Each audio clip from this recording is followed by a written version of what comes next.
ഒരു കാലഘട്ടത്തിലെ രാജഭരണത്തിന്റെ സ്മൃതികൾ ഉറങ്ങുന്ന വഴികളിലൂടെ തന്നെയാണ് എരുവ ശ്രീകൃഷ്ണസ്വാമി ക്ഷേത്രത്തിലേക്കുള്ള യാത്ര തുടങ്ങുന്നത്. എരുവ ശ്രീകൃഷ്ണസ്വാമി ക്ഷേത്രത്തിന്റെ ചരിത്ര കഥകളിൽ നിറഞ്ഞു നിൽക്കുന്നതും കായംകുളം രാജവംശത്തിന്റെ ക്ഷേത്രവുമായുള്ള ആത്മീയ ബന്ധം തന്നെയാണ്. യുഗാന്തരങ്ങളോളം പഴക്കമുണ്ട് ഭാരതത്തിലെ രാജപരമ്പര കഥകൾക്ക്. അതുകൊണ്ട് തന്നെ രാജഭരണങ്ങളെക്കുറിച്ചും രാജധർമ്മങ്ങളെക്കുറിച്ചും രാജനീതികളെക്കുറിച്ചുമൊക്കെ എത്രയെത്ര കഥകളാണ് നമുക്ക് മുന്നിലുള്ളത്. ഇതിഹാസങ്ങളായ രാമായണത്തിലും മഹാഭാരതത്തിലുമൊക്കെ നിറഞ്ഞു നിൽക്കുന്ന ഭഗവാൻ അതാത് കാലഘട്ടങ്ങളിൽ ധർമ്മം പുനഃസ്ഥാപിക്കാനായി ഓരോരോ വേഷത്തിലും ഭാവത്തിലും അവതരിക്കുന്നു. അതുകൊണ്ട് തന്നെ ഭാരതത്തിലെ പല രാജവംശങ്ങളുടെയും ചരിത്രവുമായി ബന്ധപ്പെട്ട് എവിടെയെങ്കിലും ഒരു ശ്രീകൃഷ്ണസ്വാമി ക്ഷേത്രവും നിലനിൽക്കുന്നു. അങ്ങനെയെങ്കിൽ ഇതാ ഇവിടെ എരുവ ശ്രീകൃഷ്ണസ്വാമി ക്ഷേത്രവും കായംകുളം രാജവംശത്തിന്റെ കഥകളുമായി കെട്ടുപിണഞ്ഞു കിടക്കുന്നു എന്നത് ഒരു ചരിത്ര സത്യം. പക്ഷേ എരുവ ഗ്രാമത്തിന്റെ ചരിത്രത്തിന് യുഗങ്ങൾക്കപ്പുറത്തെ മറ്റൊരു കഥയുമായും ബന്ധമുണ്ട് എന്നതാണ് മറ്റൊരു മഹാത്ഭുതം. അതും ദ്വാപരയുഗത്തിലെ സാക്ഷാൽ ശ്രീകൃഷ്ണ ഭഗവാന്റെ കാലഘട്ടവുമായി. സർവവ്യാപിയായ ഭഗവാൻ പ്രപഞ്ചത്തിലെ ഓരോ സൂക്ഷ്മ ബിന്ദുവിലും കാലാന്തരങ്ങളില്ലാതെ ഇങ്ങനെ നിറഞ്ഞു നിൽക്കുകയാണല്ലോ. മഹാഭാരത കഥ നടക്കുന്ന കാലത്ത് അർജുനനും കൃഷ്ണനും കൂടി ഈ വഴി നടന്നു പോവുകയുണ്ടായി. ആ കാലത്ത് അമ്പലപ്പുഴ മുതൽ ഇങ്ങോട്ട് എരുവയുടെ കിഴക്കൻ പ്രദേശങ്ങൾ വരെ ഖാണ്ഡവവനം എന്ന മഹാവനമായിരുന്നത്രേ. അഗ്നിദേവന്റെ ഉദരരോഗം മാറ്റുവാനായി ബ്രഹ്മദേവന്റെ നിർദ്ദേശപ്രകാരം മഹാ ഔഷധങ്ങൾ നിറഞ്ഞ ഖാണ്ഡവവനം ഭക്ഷണമാക്കേണ്ടതുണ്ട്. പക്ഷേ ഖാണ്ഡവവനത്തിൽ അധിവസിക്കുന്ന തക്ഷകൻ അഗ്നിയെ തോൽപ്പിക്കുന്നതിനായി ദേവേന്ദ്രന്റെ സഹായം തേടുന്നു. വനദാഹത്തിന് തടസ്സമായി ഇന്ദ്രൻ മഴയുടെ താണ്ഡവം നടത്തുമെന്നായപ്പോൾ അഗ്നിദേവൻ ഭഗവാൻ ശ്രീകൃഷ്ണന് മുന്നിൽ തന്റെ സങ്കടം സമർപ്പിക്കുകയും ഭഗവാന്റെ നിർദ്ദേശപ്രകാരം അർജുനൻ ഖാണ്ഡവവനത്തിന് മുകളിലെ ആകാശത്തിൽ അമ്പെയ്ത് ശരകൂടമുണ്ടാക്കി മഴ തടയുകയും അഗ്നിദേവൻ ഖാണ്ഡവദഹനം നടത്തുകയും ചെയ്യുന്നു. അങ്ങനെ ഖാണ്ഡവവനം എരിയാൻ തുടങ്ങിയ സ്ഥലമാണ് എരുവ എന്ന നാമത്തിൽ അറിയപ്പെടുന്നത്.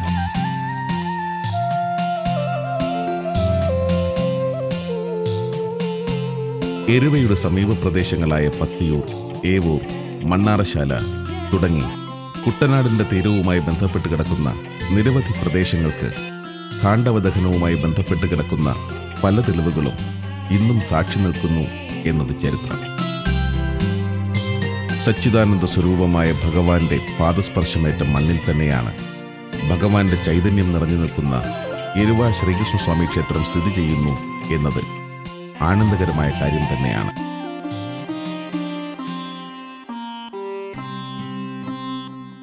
പുരാതന കാലത്ത് എരുവക്ഷേത്രം ഇന്നു കാണുന്നതിലും വളരെ വലുപ്പമേറിയതായിരുന്നുവെന്നും അന്നേ സ്വർണ്ണക്കൊടിമരവും മറ്റുമുണ്ടായിരുന്നതായും വിശ്വസിക്കപ്പെടുന്നു.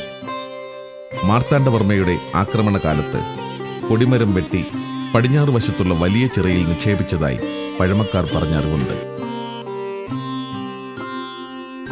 എരുവയിലെ ഈ വിശാലമായ കുളത്തിനടിയിൽ മണ്ണ് മൂടപ്പെട്ട് കൊടിമരം കിടപ്പുണ്ട് എന്നാണ് വിശ്വാസം.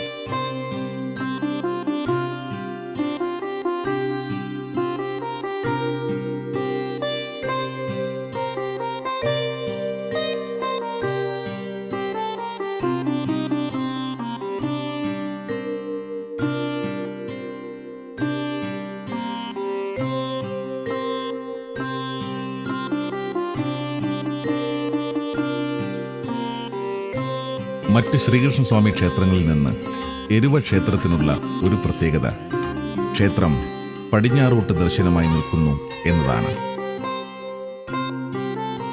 സാധാരണ ഭഗവാന്റെ ഉഗ്രമൂർത്തി ഭാവങ്ങളാണ് പടിഞ്ഞാറോട്ട് ദർശനമായി വരിക. ആദ്യകാലത്ത് കായംകുളം രാജാവ് ഉപാസിച്ചിരുന്നത് നരസിംഹ രൂപത്തിലുള്ള പ്രതിഷ്ഠയായിരുന്നുവെന്നും നൂറ്റാണ്ടുകൾക്ക് മുൻപ് ക്ഷേത്രം പുതുക്കിപ്പണിതപ്പോൾ ഉഗ്രമൂർത്തികൾക്കെന്ന പോലെ പടിഞ്ഞാറോട്ടുള്ള ദർശനത്തിൽ ചതുർബാഹുവായ വിഷ്ണു വിഗ്രഹം പ്രതിഷ്ഠിച്ച് പൂജിക്കുവാനും തുടങ്ങി. അന്നു മുതൽ ഭഗവാനെ ഉണ്ണിക്കണ്ണനായി സങ്കല്പിച്ച് ഭക്തജനങ്ങൾ ആരാധിക്കുവാൻ തുടങ്ങിയെന്നുമാണ് പറയപ്പെടുന്നത്.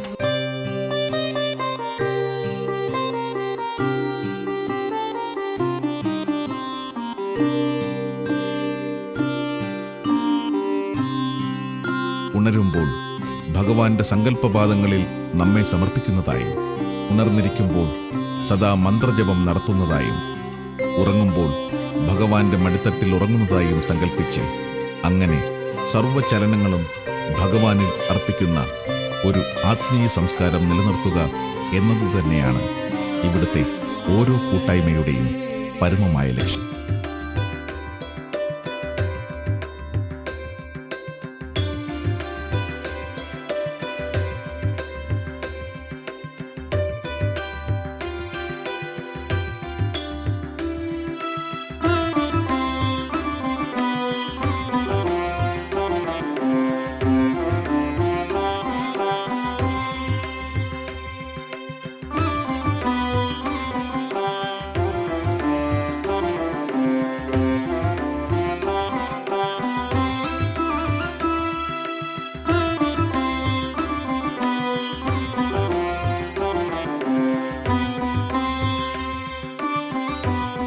ദീപങ്ങൾ തെളിഞ്ഞു തുടങ്ങി.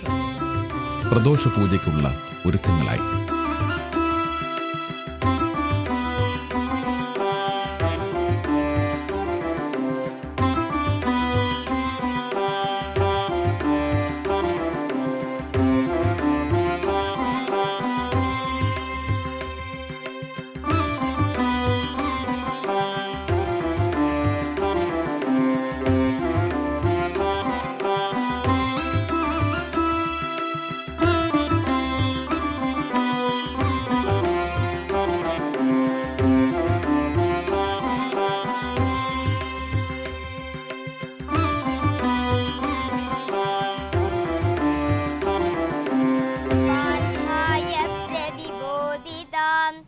भगवतां नारायणेन स्वयं व्यासेन गदितां पुराणमुनिना मध्ये